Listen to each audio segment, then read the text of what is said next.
Hi everyone, thank you for being here, and I'm going to be presenting on my project, SupportShelf, an all-in-one mental health care site that I created. My name is Anya Kapila.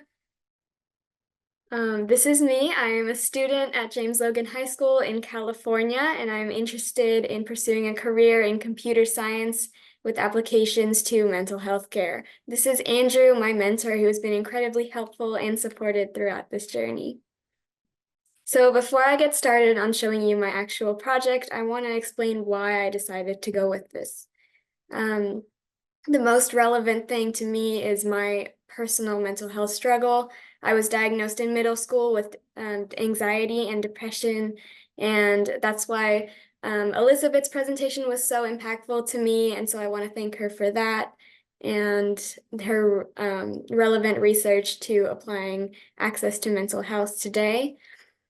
And after that, I actually had a project for speech and debate, and I had to research mental health care accessibility, and I discovered the disadvantages of certain communities, like minorities and impoverished communities, to accessing mental health care for obvious reasons. And I decided to conduct a community-wide survey to assess the state of our mental health in my very diverse and very varied community. So some of these results this is not the whole survey, but these results show that not a majority, but many have used mental health services, and the majority have not been able to use mental health services, which is interesting when we see this question, because a majority say that they either think they have one or more, or they have been diagnosed. So that means that many have not been able to get help even if they need it. And this question shows that many people are not sure if they are able to actually take advantage of mental health services if they need to. And this question illustrates a problem that we find, and many people see that there is a stigma or a negative association around mental health in their family or environment. They believe there is either definitely some or there is somewhat. So, as we can see, there is a huge problem in accessing mental health, even though people need the care. So one problem, people don't have the time to access the care. What about the single mother who is working 2 jobs and cannot have the time to go to appointments when she's taking care of her children? The mental health care is hard to access because there's so much information out there, but not enough simplified and easily approachable information. And obviously, there are always obstacles within family or environment when people don't believe that this is a valid problem that doesn't need to be addressed. So this is my solution, SupportShelf. So if people don't have time, there's not much needed to access a website online. It'll take 2 minutes. Again, it is not that hard to access. It is free and online, which many people have access to in some form. And because usually this information is so overwhelming, the website simplifies and consolidates this information for them. And because stigma is such a huge problem, the aim of having a website is so that it is a discrete way to find the information first and then share that with their friends and family on their own time and at their own discretion. So before I take you into the actual website, I want to share some of the tools I taught myself to be able to create this. I used Vue.js, the JavaScript framework, to help with routine code, Firebase, the cloud-based platform to work with back-end tasks like authentication, databases, hosting, and more, and the Google Maps API, which allows developers to integrate Google Maps features into their apps, which I use for displaying maps and searching for places that people can use. So here, let me take you right into the website. This is the home page. As you can see, there is a landing page that immediately directs to hotlines, which goes to the navigation bar here into the hotlines page for urgent needs. And the support provider button goes to the support page at the nav bar, as well as the login and sign up buttons at the top. I will get into that later. So I won't show you the why page because I've already showed most of the information with the survey results. But here is the support page, which I am very proud of. Here at the top, you can see some categories to filter, and then you can see a list of places as well as a map related to that list. Let me show you in depth. The category filters will change the keyword of the search. So initially the search is mental health, but if you change the categories and you can choose many of them at once, it will change the keywords to be more specific. You can always clear these filters and also change the radius of the search in either miles or meters and hide the filters to make it more clear. To take a look at the list itself, each card in the list represents a place with the title, the address, the phone, and the website link, which you can hover over and it will display, and the show hours toggle to make it easier for people to understand when their times are flexible with their own. Each place is related to a marker on the map, and a nice feature is that if you click on the marker, it will scroll to the place in the list, and if you click on a card in the list, it will take you to that marker. So hopefully that makes it easier for people to find places in their area where they need them to be. The next page is the hotlines page. The goal of this is to be very simple so people can find things easily. The categories filter is very similar. It again filters by each hotline. You can clear the filters, you can add multiple, you can also hide them. And the list looks like this. It is a list of cards that expands or contracts depending on the size of your screen. And each card has the title of the hotline and a link to the source, which is highlighted in yellow, as well as the number or text information if that is also available.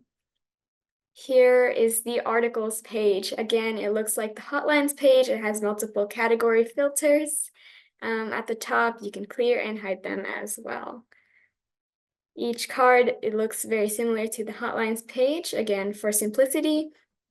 And each link title goes to the article with the source listed at the bottom in italics. Each article is taken from a very trusted and reputable source like the World Health Organization or the Mental Health Foundation to make sure that everyone is getting credible information and not being misinformed, which is crucial in this environment. Now, this is a great place to show some of the login features. This is the login page where you can see this is my login. You can also sign up as well, and it will take you right back to the page that you are in. You can see that there's a log out button instead. And now if we take a look, there's an additional category at the top of the articles page. Here we can see that you can either show saved articles or show all, which is currently selected. And what this does is it makes it easy for you to select and star articles or unstar them to add them to a list of your own personal articles to make it easier to find the information that you really prefer or need immediately. And now, how is this website different from any of the other million psychology-related mental health care websites out there? See, this is intended to be a general, very approachable overview of resources for the people who first decide that they need help, which is an incredibly difficult decision and a very brave thing to do. But then they don't know where to go and they may be overwhelmed by not knowing where to go. And so this is designed to be a one-stop place and a directory to other more in-depth resources. And it has everything in one, again. But the most important thing is this is based on what I personally needed when I was struggling, when my parents and I were scrolling through millions of websites trying to find the right doctors and places. Because getting help is incredibly important, and it has allowed me to get to where I am today. So thank you for your time. This is the QR code with a link to my website, or you can visit supportshelf.care. And this website is just the start. If you see any features that you wish they were on there, they're probably in the works right now. So, any questions? This is super cool. Thank you so much for sharing this with us. It looks like it was a lot of work. Yes. Um, I I'm fascinated by this project because it seems like I mean it's a blend of computer science, clear communication, kind of understanding UX and understanding, how people search for information, and then of course, that mental health care. And I know that it's pretty top of mind right now, that people are talking about the overlap between technology and mental health. So I wonder, what are your personal thoughts on young people maybe using AI to address their mental health challenges? Yeah, so there's a lot of information out there right now, and it's a very interesting topic. AI right now can be a little bit dangerous to access for mental health care because there's so much research out there showing that AI really it feeds into what you want to hear and not necessarily what you need to hear. So there has been evidence, really unfortunately, that people have been driven to suicide or even like violence as a result of AI telling them what they think they want to hear. But there's also evidence of actual professionals being able to use AI as tools for diagnoses. So it is a matter of really using it in a safe and regulated way in the right settings. Great. And you did an amazing job, kind of documenting your process for making sure that your website elevates only credible resources. And I know obviously there's just, even as we're speaking, so many apps and websites that are being created with AI. So in the future, what would you want to see in order to consider including an AI-based resource on your site? What would it take to kind of pass your bar? That is a great question because there's already, I already had that in mind.